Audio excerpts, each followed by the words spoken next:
ঘরে বসে যখন মন চাইবে হোটেলের স্টাইলের একটু নুডলস বা পাস্তা খেতে পারলে ভালো হতো, কিন্তু মাংস তো প্রসেস করা নেই। তো মাংস প্রসেস আমরা কিভাবে করতে পারি? অনেক ঝামেলা লাগে। তো সেই ঝামেলা থেকেই মুক্তি পাওয়ার জন্য আজকের এই রেসিপিটি দেখতে পাচ্ছেন, আমি সামনেই নিয়ে বসে আছি সুন্দর একটি পাস্তার রেসিপি। হ্যাঁ, এটি আমি কিভাবে আজ মাংস দিয়ে রান্না করব সেটি তোমাদের সাথে শেয়ার করব। আসসালামু আলাইকুম। প্রথমে মুরগির বুকের মাংস নিয়েছি আর সেগুলো স্লাইস করে এইভাবে পাতলা পাতলা করে কেটে নিয়েছি।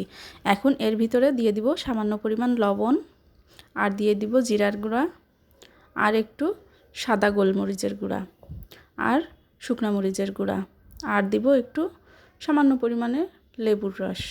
লেবুর রস দেওয়ার পরে আপনি চাইলে 2 থেকে 3 মিনিট অপেক্ষা করতে পারেন, কিন্তু আমি এখানে কোনো অপেক্ষা করব না, কেননা আমার ঝটপট রান্নাটা খুবই প্রয়োজন।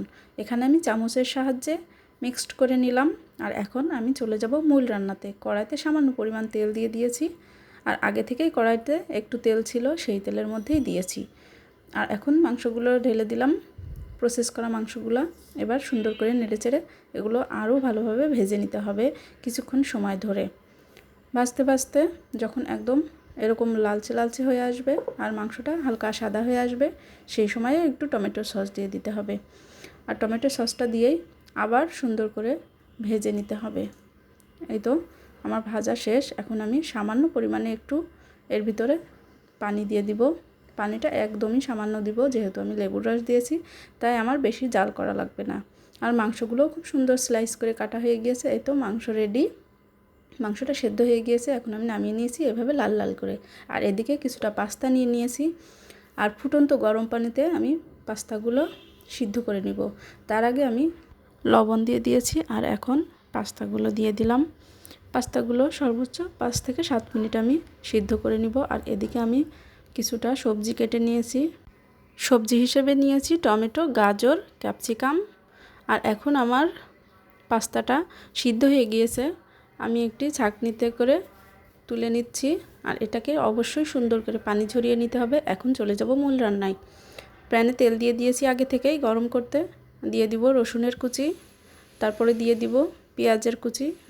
পেঁয়াজ রসুন নরম হয়ে আসলেই দিয়ে দিব ক্যাপসিকাম। ক্যাপসিকাম যেহেতু একটু শক্ত, তাই এটি এখনই দিয়ে দিব। আর দিয়ে দিব কিছুটা কাঁচামরিচ। আর এখন দিয়ে দিলাম একটি ডিম। আর ডিমটা দিয়ে অনবরত নাড়তে থাকবো। আর দিয়ে দিব সামান্য পরিমাণ লবণ।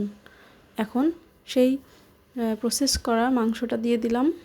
মাংসটা দিয়েও সুন্দর করে ভেজে নিতে হবে। এই তো ভাজা শেষ। এই মুহূর্তে দিয়ে দিব একটু পেঁয়াজ স্লাইস করা, যেটা আমি আগে থেকেই রেখে দিয়েছিলাম সাইডে। আর এখন দিয়ে দিলাম পাস্তা, দিয়ে দিলাম গাজর, আর দিয়ে দিলাম টমেটো। এই পাস্তা, গাজর এবং টমেটো দেওয়ার পরে সর্বোচ্চ 5 মিনিট রান্না করব। এতে করে আমার গাজরও সিদ্ধ হবে না, টমেটোও সিদ্ধ হবে না, কিন্তু আমার পাস্তাটা ভাজা হয়ে যাবে। আর একটু নেড়েচেড়ে নামিয়ে নিব।